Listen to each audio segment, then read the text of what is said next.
always on my mind. I'm stacking knowledge, no time to waste. Gotta invest smart, gotta keep up the pace. I'm reading books, learning all the tricks, studying the market, making calculated picks.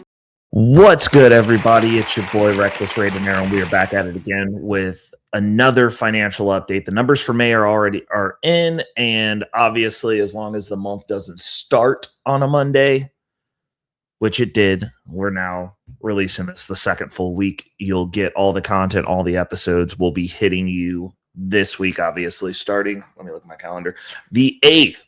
So we're going to be all up in your face the 8th. We've been making some major changes over here in life, all in a better direction. So I'm going to have a little bit more time to play with things. One of the things I'm going to play with is some additional content for this specific update. I'm trying to update my updates, if you would. And yeah, I've got some other projects that I'm working on. So, you know, thank those of you who tap in. Obviously, we like to give updates on where we're at, how the things are going. Obviously, pivoting to living a fully invested lifestyle. That is where all my W-2 income goes directly into my investments. Hits a little bit different when the market goes down. Honestly, I am a person who loves down markets the best. That's where I do my best work because everybody looks good when number go up. When number goes down and you actually have to manage your portfolio, it's a little bit of a different story. It's always hard for most people to buy red. It is not hard for me to buy red. I love a good sale, especially if it's something that I'm long on, that the underpinning narrative has not changed. It's just people are panicking, kind of like in the Bitcoin downturn that we just saw that we're coming out of. Because as I release this, you know, we went down to 59K. Bitcoin's already back up to 63K. I made my adjustments at 65K and said, I'm willing to buy down from here. Yeah, at 65K was when I was like, hey, we're going to make some pivots in the portfolio. So we made those adjustments, did some portfolio management, and now I am really excited to see what it looks like on this bounce back up, because we will be making the adjustments on the upside as well, now that we're kind of seeing the flow of how this goes. We'll talk about that in the portfolio update tomorrow. For today, do not forget to hit that like button. Don't forget to subscribe. Also, for those of you who are on mobile, hype the video. Documenting my journey. This is not financial advice. It's me documenting my financial experimentation with my money and, you know, reporting back on the results. Obviously, you've seen a whole lot of skateboarding, so something's going right. Let's go ahead and jump into it. We're going to start off with the net worth. Obviously, one of our goals, we're looking at trying to get to $350,000 in net worth. And what that is, for those of you who don't understand, because a lot of people are like, oh, well, that's not that much money. And you know what? You might be right. But it's after all your debt and all your debts are accounted for. So like a bunch of you, like if you actually did your net worth, which is like the stuff that you own that's worth money, and the investments that you own that are worth money, and the businesses that you own, your cars, etc. And then how much all that stuff costs, how much your outstanding debt is, your consumer debt, your student loan debt. A lot of you really aren't worth that much. That's just a statistical fact. Most of you are at about break even or under six figures in net worth. Just reality. And that doesn't mean you don't make a lot of money. You're not getting to the bag. But a lot of you are making six figures and living hand to mouth, paycheck to paycheck. So at the end of the day, after the dust settles, if you take all the assets and the liabilities and do that math and put them together, you're not worth that much. So, you know, my measly little $250,000, you're right. It's not that much in comparison to the gurus that give you no receipts and don't actually show you any brokerage accounts. Totally fine. But in real person day to day, most of the people you see are worth negative dollars. They have a lot of things. They look like they're worth money, but they're worth negative dollars, or they're worth $0 if they're lucky, because zero isn't that bad. If you're at least at break even, that's not that bad. Now, once you start going into positive numbers, points on the board, kudos to you. You're making steps forward, even if it's $100. If your net worth is $100, you're $100 in the positive. Everybody starts somewhere. But understand that, like, when I started tracking this, specifically my net worth, it was negative numbers, and it made me feel horrible, which is why most of you don't look at it. Most of you don't want to talk about it. Oh, I want to tell you about how much I make an hour. I want to tell you about my salary. I want to tell you about my slave wage. I don't care about those things, because those things are not corollaries to you being worth anything, because you can make a high salary and be an idiot with your money and then have nothing. Look at every football player. Darn near. Look at every basketball player. Darn near. Look at your favorite rapper. You got Offset in an OF girl's DMs asking for money because he doesn't have money. But we always see him with chains on. Your wage, your salary does not mean anything. It's a precursor. Like, yeah, you have more money that you can throw into investments if you have a high salary, if you have a good wage, if you make a lot of money an hour. Doesn't mean you're doing it. I am. So my measly six figures, this fight at 202, the fight at $250,000, we dropped down. We are down $8,895.07. Portfolio took a hit towards the end of the month. It took an even bigger hit at the beginning of June. So, like, technically the numbers at the end of the month when we recorded was not as bad as what it got up to in the week prior. Like this last week we got beat down. So we dropped a little bit below the 250,000 that we were at. I was hanging on to it by a thread, and with the market, it's like you either shoot really high over or you have the pullbacks. That's what happens when you're focused, and I'm not diversified yet because I am not wealthy yet. When I get wealthy, we'll worry about diversification. We're seeing a little bit of diversification actually in the income portfolio, and that has been working out pretty well. We're diversified amongst a focused minimal amount of narratives. We'll talk about that tomorrow. But it brought us down to basically about $243,000. Yeah. Ipso facto, it's got to take your hits to get to where you want to go. We are long-term investors. I'm not chasing runs. I am very Bitcoin focused. That's my thing. Been in it for over a decade, like about 14 years now. And it's served me well. I've gotten results. The current lifestyle that I have now, that was the catalyst for it. We find things that work and stick to them. That doesn't mean that I'm only doing that, because we've added other things that work, such as the high yield income investing. So that way we can get to a point of work optional, which update we hit. We are work optional now, which means I can self-sustain on the couch. Great place to be in. I don't have to be anywhere. That is amazing. Like I said, you've been seeing a lot more skateboarding videos. I personally don't have to be anywhere. I have to report in. I can set my own schedule now. Pretty nice. Moving on to the next thing. It's another big one. Now, these are my metrics that I am tracking on my journey that keep me dialed in. I might do a video on everything that I track and not just the ones that I do on the financial updates. That might help some people, because like I have some stuff that I track that's kind of, there's a couple of extra things on there that are kind of weird, like that we could, maybe make a piece of content out of if it would help anybody else. But obviously personal finance is very personal, and it's personal to your situation. So my situation isn't everybody's situation, but for those who may be in my situation, which is you are a single man out here in the world, you take care of yourself. You have a high level of discipline. Like if you're good at meal prepping, being in good shape, then you should probably be able to apply that to your finances. Now, if you can't, that's a different issue. But for those in my situation, I found a way out that's worked for me. And I'm telling you, as it's worked for me. It's not necessarily about having the glitz and the glam, the Instagram lifestyle, the vacation every month like I'm doing something when I don't actually even want to go anywhere. I just want to go skateboard, which that's what I've been doing. It's about being able to unplug from the financial slavery that is your job because in most cases, for most of you, it is slavery because you don't have anything saved and you have to be there. So technically you're a slave. Like, not trying to be a hater. I know a lot of people throw that out there as like, aha, gotcha, you got to go to work. But like, you do. Like, if you do. Now, it's totally different if the conversation is centered around, oh, I can fly first class and you can't. It's like, who cares? I still got there. Like, I still got to the destination. And I don't have to go to work.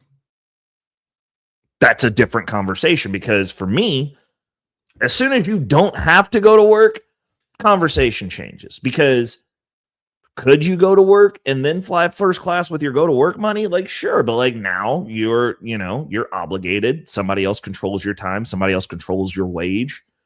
And for most of you, that's the only way. That's your primary way of making money. For me, it is now my secondary way of making money. My brokerage account is my primary way. And the reason is I had my target set at what my salary was. That was my focus, was to get to that point, because I'd been managing my debt on that salary and still being able to invest a little bit. I'd been doing everything and living a lifestyle that I deemed acceptable for myself on that wage. Once I hit that wage, all bets are off, because at that point, now I'm free. Now, any W-2 income, any additional money, anything that I decide to partake in is now a decision that needs to be negotiated, because I can substantiate my lifestyle sitting on my couch and going to the skate park and the gym, because that's what I've been doing. I'm getting really, and not only that, it's really great to not have to go to work and be in the best physical shape you've ever been in.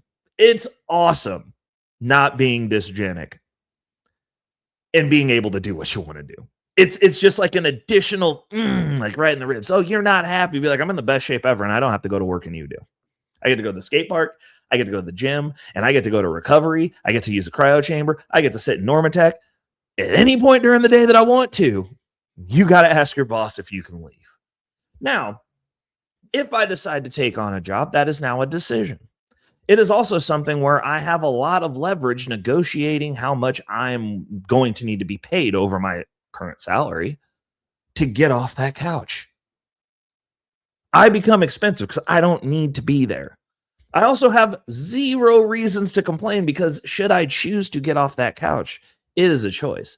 And not only that, I can choose to get back on that couch, and I won't be losing much. There's a high degree of leverage in real things, and the gurus, the people who want to sit out here with their hot think pieces that tell you that if you aren't a millionaire, that's interesting, because I'm not a millionaire and I don't have to go to work. There's a lot of lies that are told. And over here, not financial advice, we're tracking a journey. And for me, the revolution becomes get out of having to go to that job as quickly as possible, because that's where all your leverage is going to come from, is not having to be there. It's the only leverage you actually have. It's almost like I look at these jobs like dating. If you need that chick and she don't want you, you're not in a good spot.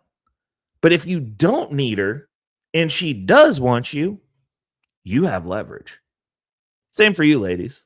If you need that man and he don't want you, you're not in a good spot. Like, now you got to get in his purview. You on a roster. Bad place to be. But if that man's chasing you, you have the leverage, which means that you can pair up with two people who don't necessarily need each other. They should want each other, and you guys can negotiate your terms of that relationship. And that's what these jobs are. They tell us things like, oh, well, you got to have a job. I don't. You don't. You don't. You just need a source of income. You need to be able to produce income to keep the roof over your head. I do that. You need it to be self-perpetuating. So that way you're not eating your mound of assets to keep the roof over your head. I have that. Now you can have a company approach you that wants you there a great deal. And it could be something that you're interested in, that you like. But now your time has value. And that's the other thing. You guys run around chasing a salary this, salary that, salary this, salary that, and you don't even know what your time's worth. Your time doesn't actually have value. And it's because your job is your only source of income. So your value is actually tied to whatever somebody else says your time's worth. Mine's not. Because I know at a bare minimum what my time's worth.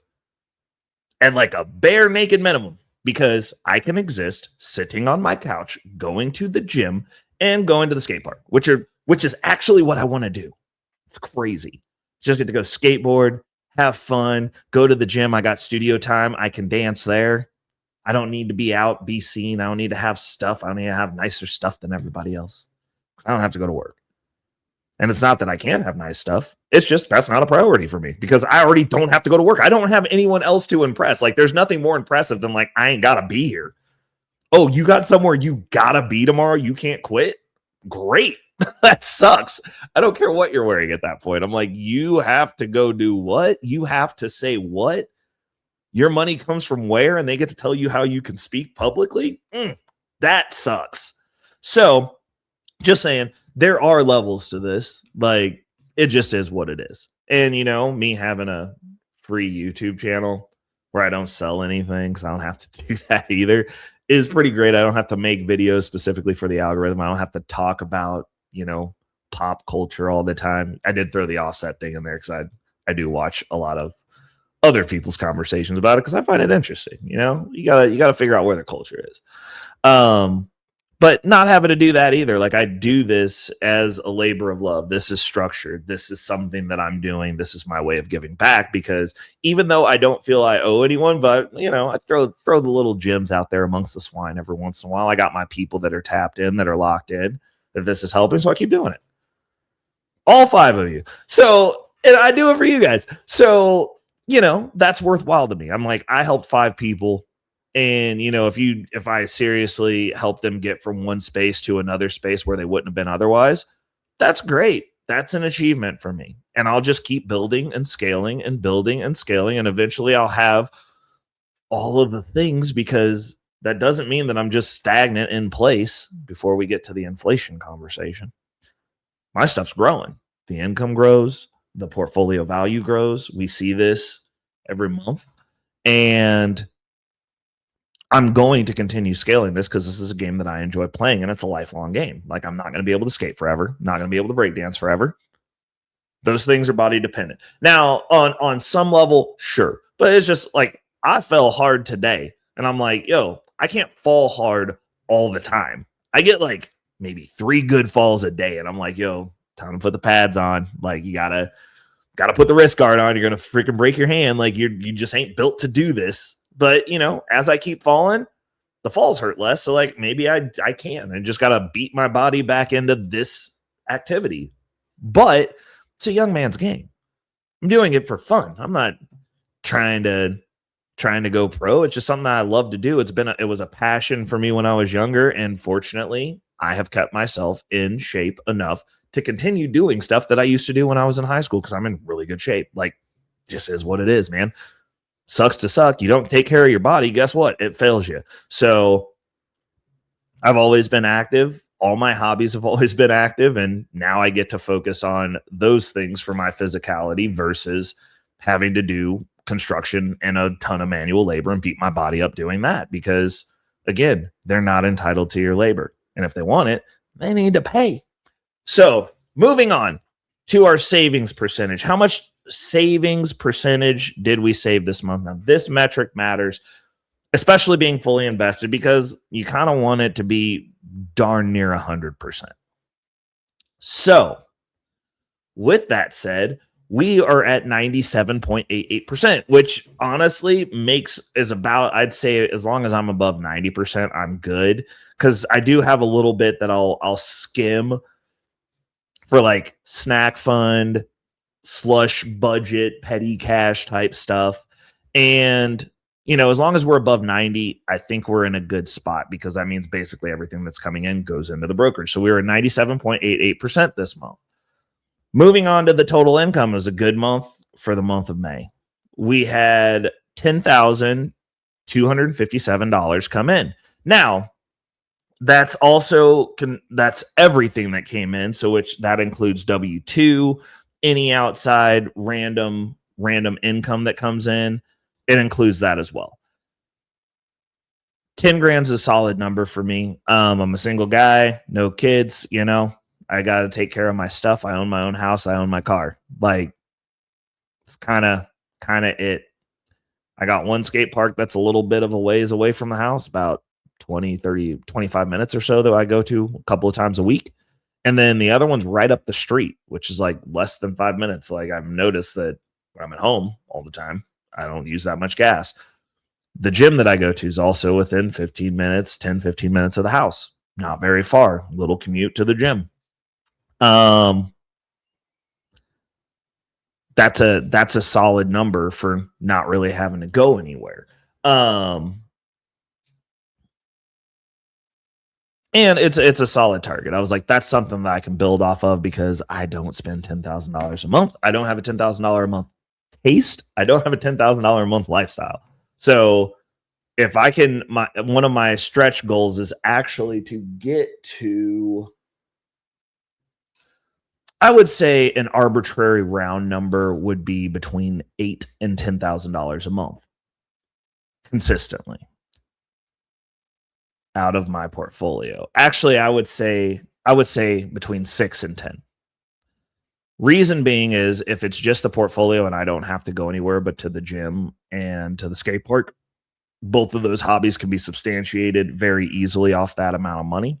And I'm not driving a lot. Like, I don't have to drive. So at that point, car maintenance becomes a thing. And strategically, we're looking at moving over to an EV. So the maintenance will go down even more. And if I'm really not going to and fro a bunch, the battery usage actually goes down. So those are some strategic plays that I'm looking at. But overall, that's one of the things that we're, as an arbitrary number, we're looking at between $6,000 and $10,000 a month. And moving on to the total saved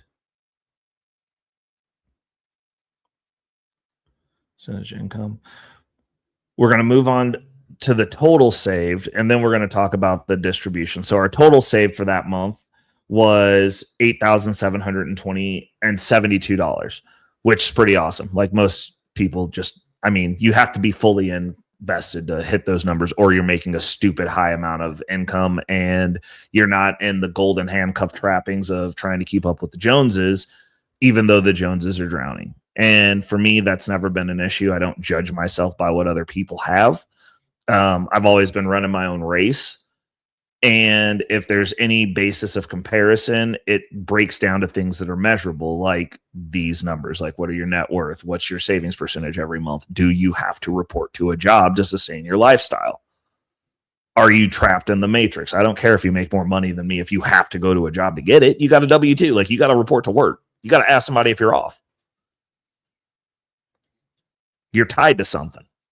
I'm not. So we're in different leagues of the game. Like, you're running a different game that I chose not to play.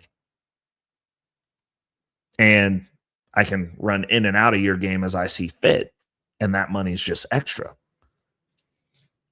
So, you get to the point now to where it's like, if I'm out, nobody really asks what I make, but like, if somebody does, I quote my portfolio income. And they're like, oh, you're broke. And I'm like, well, okay. Like, that's what I make staying at home. What do you make staying at home? Like, if you stop going to work, how much money do you have coming in? Zero.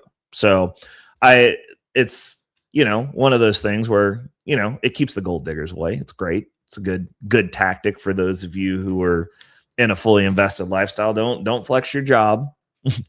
Talk about the money you make sitting on the couch, and just don't mention you make it sitting on the couch. And then if the chicks ain't trying to mess with you because they think you're broke, then you know why they were there. So just a little game for the kings out there.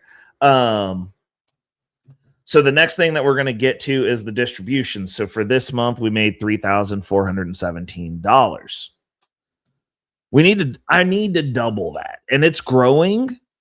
Actually, hold on. Let me verify that because I don't know that it's growing. I think last month was a weird one. So hold on a second. So as we're looking at the financials, so I pull up my spreadsheet. I'm going to make a pretty one that we can all look at together.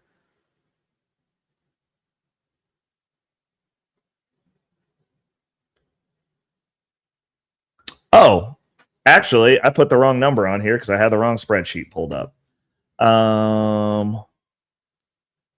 Actually, for the distributions, we made $4,118.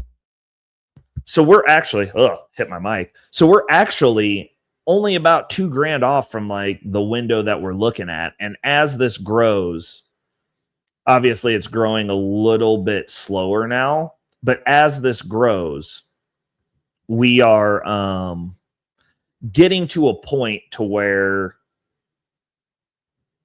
you know, we're almost at the minimum metrics. And I think that moving forward as the scales, I'm happy I got those numbers mixed up because that makes me feel way better. So like last month was really good. Now looking forward, one of our tracking softwares, which we'll go into that tomorrow on tomorrow's show with the portfolio update. You know, we're about in the same ballpark for this month. Now, what we want is about $4,000 to be the minimum because certain months have more weeks and most of my strategy is set around weekly paying. And with it being that set up in that fashion, we are looking at, I base everything around my worst months. So I don't plan around the good months because as we're sitting in June, we're looking at about a around $4,100 again in the ballpark of that, depending on how these next few weeks roll out. But next month for July, it's projecting almost $5,000 month, about $4,600 as it sits right now. Now, this is going to grow a little bit over the month because we got some reinvestments as we're hitting reinvestment metrics. But one of the things that I personally do living this lifestyle, and one of the things that I've dialed in on that people get a little bit big number itis, like they do with anything, number go up. With income, people start planning around the best months. And as I look at the spread for the year, I don't. I plan around my worst performing month and I go, okay, so that's the baseline. These other extra money months, we're targeting bills, we're harvesting when the sun's out, we're making the moves necessary to make up for those weaker performing months. But my standard, what my budget would be if I were to have one, and once I get to a certain point, I will, because if you're solely managing your brokerage account and you're living the jet setter lifestyle and doing all that fun stuff, you do have to be budgeted around what you're making. For me, you know, being a free agent, options are always on the table. If you can pay me to get me off the couch, I'll get off the couch.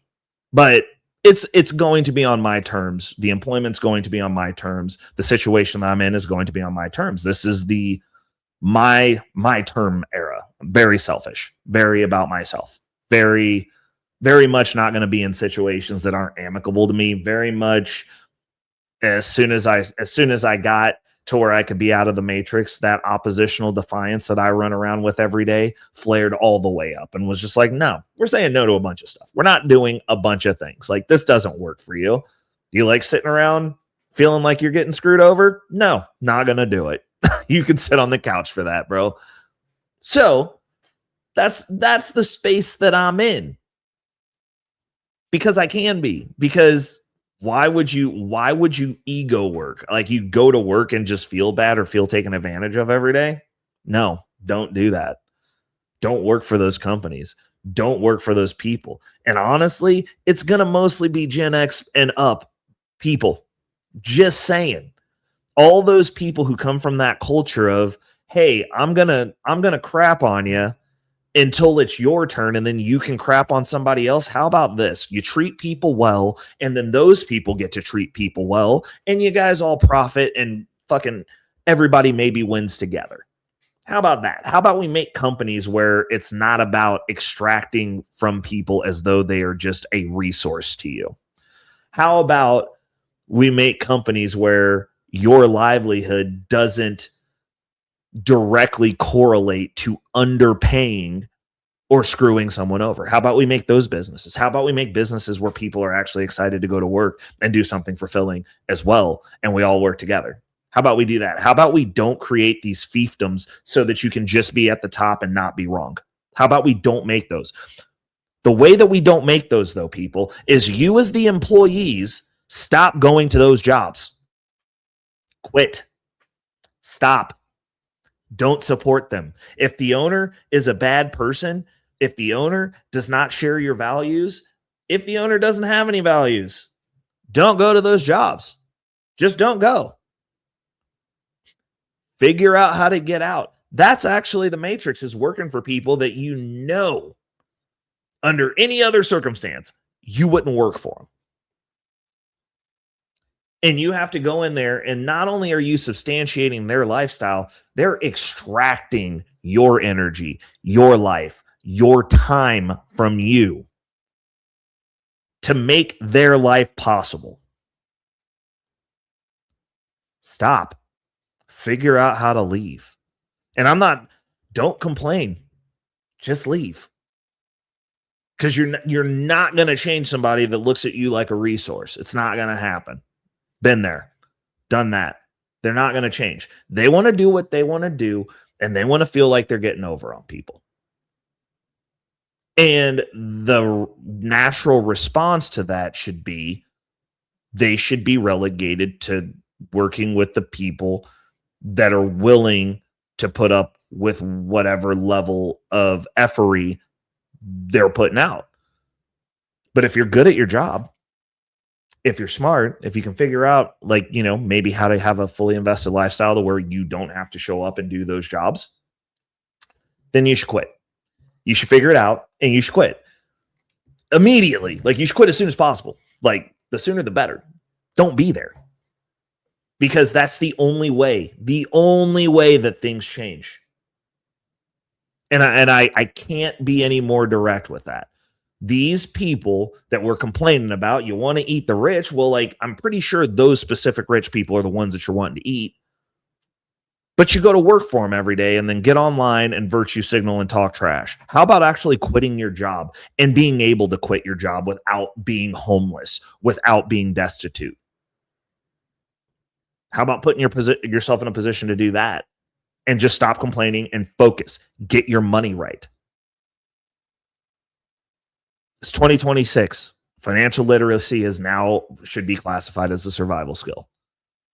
It should also be classified as the first step in whatever revolution you guys want. And I think a good starting point would be like, hey, bad business owners, we're just quitting. We're just not going to show up to those jobs. We'll go somewhere else. Matter of fact, it will put you in a position to do stuff you actually wanted to do. You could be in a field you wanted to be in, because then you're not walking around going, well, how much does this pay? I mean, obviously, there's going to be a conversation because your time does have value, but you could be in fields where now you can actually be a teacher and focus on being a good teacher, and you're not destitute because your teacher salary is extra. And even though they try to starve out teachers to make them align with a certain set of beliefs and politics because the jobs don't pay well, so like you're just going to end up at the bottom of a system that you're indefinitely going to complain about. So you're going to be on the team. Imagine if you could just be a teacher and not be destitute. Imagine if you could be a teacher, ladies, and not have to worry about a man going and getting a high value man because you're just good. You could just go marry somebody that you love, and then like maybe teach them to be financially literate at whatever income level they're at, and then they can get out too. Y'all can build something together. Versus being on the desperation side of the negotiation while pretending you're not because you make a teacher salary. So we know what that is. So like, unless your parents are substantiating your lifestyle, you don't make that much money. It is what it is. when we're talking money game. Like if we're going to talk about the income, the low level stuff, like that's what it is. So now you're in a position to deal with people that you want to deal with jobs that you want to deal with. And if they're not going to appreciate you, or they want to take you for granted, or they want to extract from you, you can leave those jobs. No qualms about it. I'm going to be good. That's why this matters. So last but not least, we're going to the monthly credit score. And the only reason this matters, I'm not a big credit guy because my credit score fluctuates. Now, for the month of May, we increased it 33 points because we're back on the debt payoff. We're actually really dialed in and really focused in on getting the debt paid off. That's one of the great things, right? My month ending credit score was up to 692. Now we dropped down a little bit because I've been using credit, and we did a debt cycle. So like the credit moved around, and we hadn't really locked in the system that we were going to use to start paying off the debt, but we're there now. So where it sits now, this next payment that goes out, which is getting pulled this week for my next slew of payments, we're getting the first card paid off, and then we're chunking into the next card. Pretty excited about it. I'm feeling pretty good. We've got that wheel going.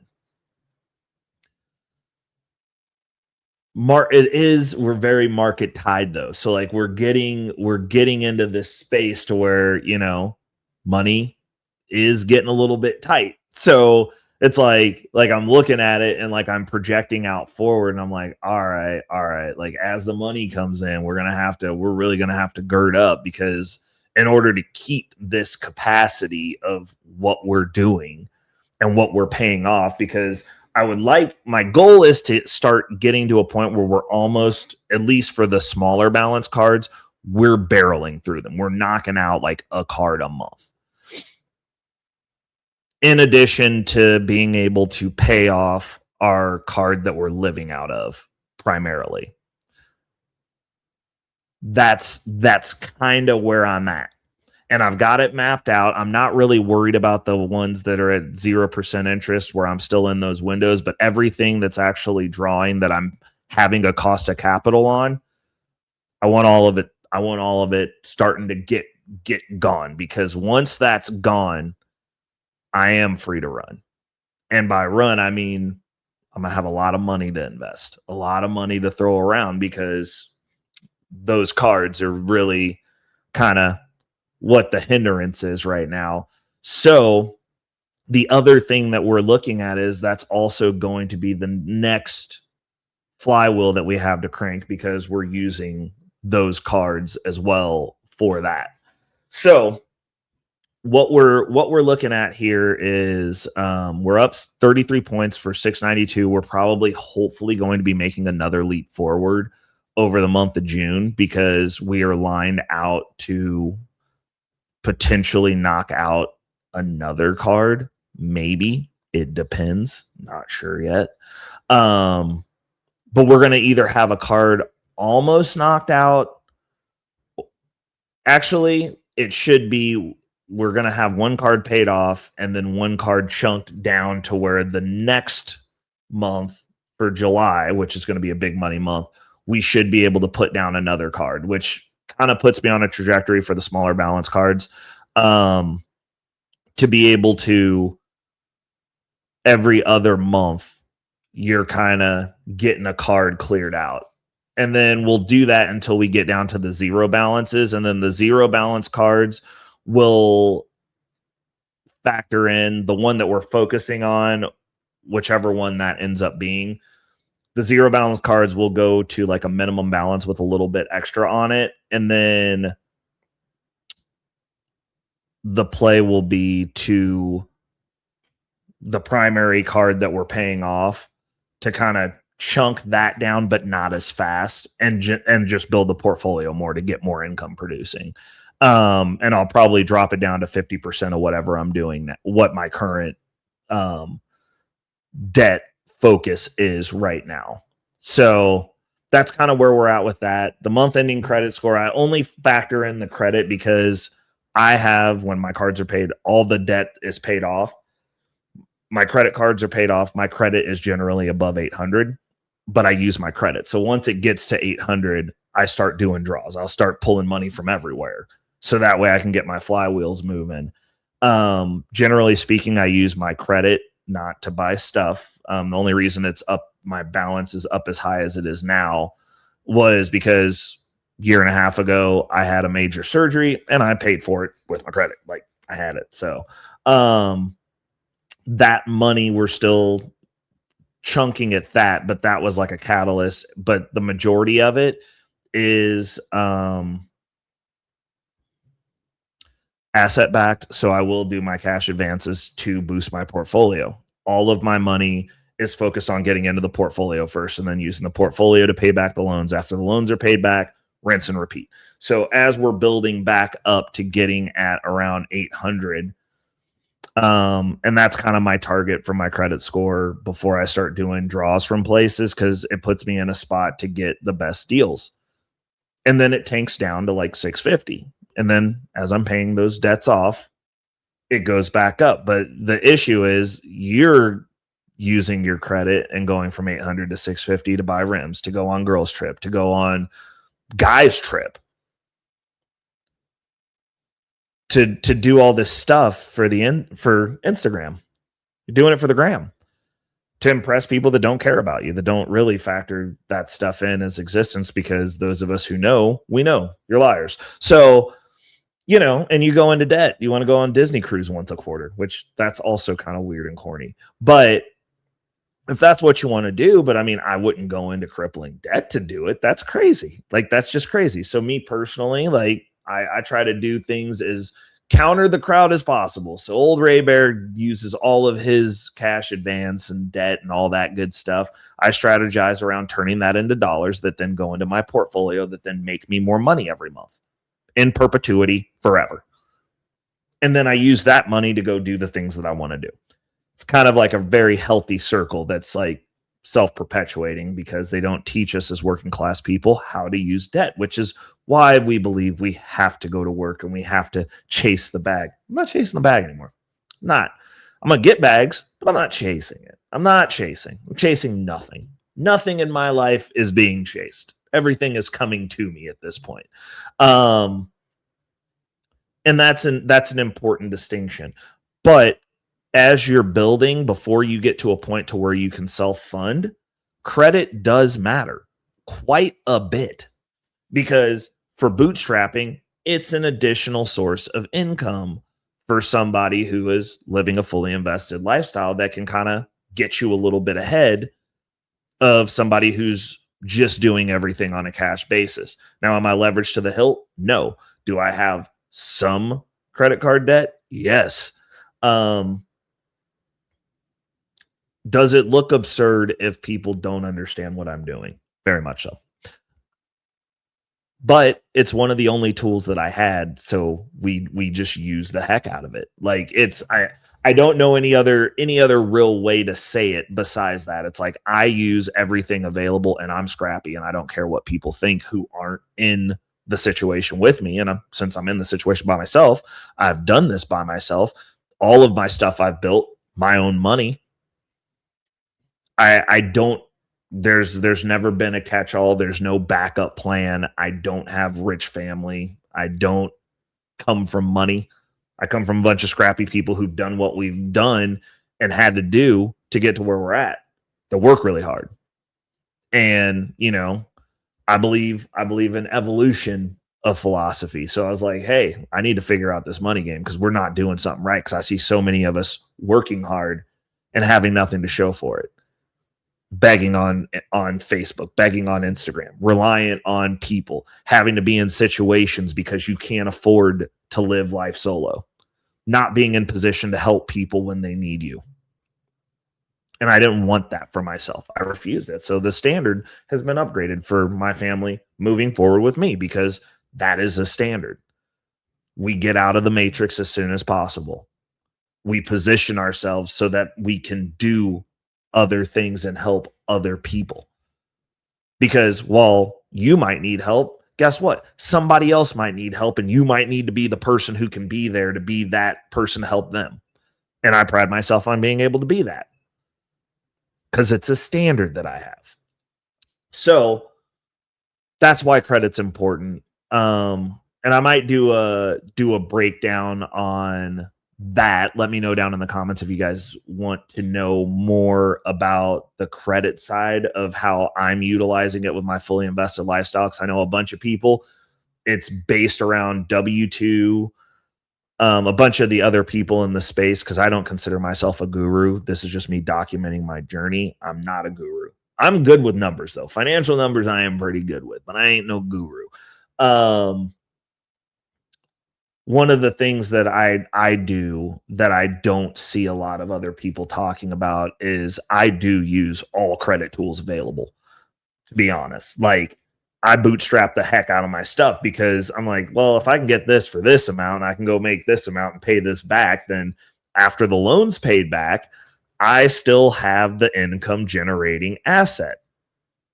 My portfolio is still kicking out more money. So for me, that is and then having multiple, it's not like I'm just getting one cash infusion of $10,000 a year and like that's it and hope you made the good plays at that point in time. I can filter it out. And some of the tools that I use, I have access to it multiple times a month because it's getting paid off. Or monthly versus, so like I have like a little boost, little gust of wind, and then, you know, the bigger gusts as far as cash advances that I can turn into cash come, you know, every once in a while. But being able to stagger them and use them strategically is kind of where I'm at with that process, because now it gets more like, the more that I'm leaning into it, the more strategic I get with it. And it's all tied to the credit. So your credit does matter, in my opinion, unless you're 100% at a point to where all your funding you can self-fund. I'm not there yet. There's levels to this. And when I get there, I don't know that I won't use that, because I'm like 0% interest with a little 5% payment up top. Like, that's a hard lever to not pull. Even if you can self-fund, I'm like, why would I use my money? I'm like, if I can self-fund, I can just put all that money in the portfolio and go get this extra money over here. I don't know. It's just the way that I think. I'm like, from a strategic perspective, I'd much rather get somebody else's money for cheap than use my money for cheap. So, you know, that's just my thoughts on it. We're going to wrap it up. We're going to call it at that point. Thank you guys for sticking around. Don't forget to touch base with me down in the comments. I love the comments. I respond to the comments. I like those conversations. They make me think. So let me know if you guys want me to do the breakdown on the credit debt tools that I use, in addition to just W2 income into the portfolio and then using the portfolio margin, because that's the standard flow of things. But, you know, when I'm spinning up these portfolios, I like to have that boost. And then quarterly, seasonally, annually, as those debt tools become available, I like to have that boost. That's how I've gotten to this point in the time that I've gotten to it, because I haven't even been a full year fully invested. I've been a full year in high yield dividends. And I've gotten to the point to where I could go fully invested as quickly as I have, because I use my flywheels. I do. I've got Bitcoin leverage right now that I've done it. I took a cash advance that I used to do that when I bought my new vehicle. I did not take a traditional loan. I used a non-traditional loan so that I could overborrow to put money into my portfolio that pays the car note.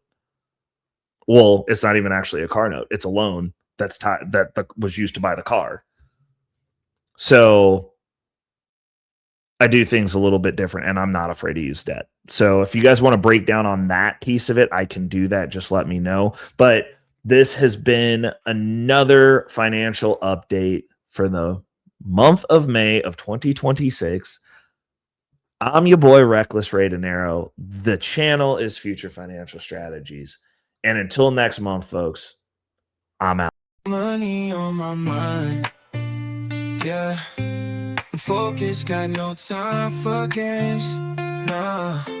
I don't play, man, I'm all about that financial literacy. Investing in my future, building generational wealth. Dollar bills, they be calling my name, but I ain't chasing fame, I'm chasing change. Learn the game, now I'm playing it smart. Putting my money to work, it's an art. I'm stacking paper, building my own empire. No more living check to check, I'm getting higher. Investing in stocks, real estate, and more. Gotta secure the bag, that's what I came for.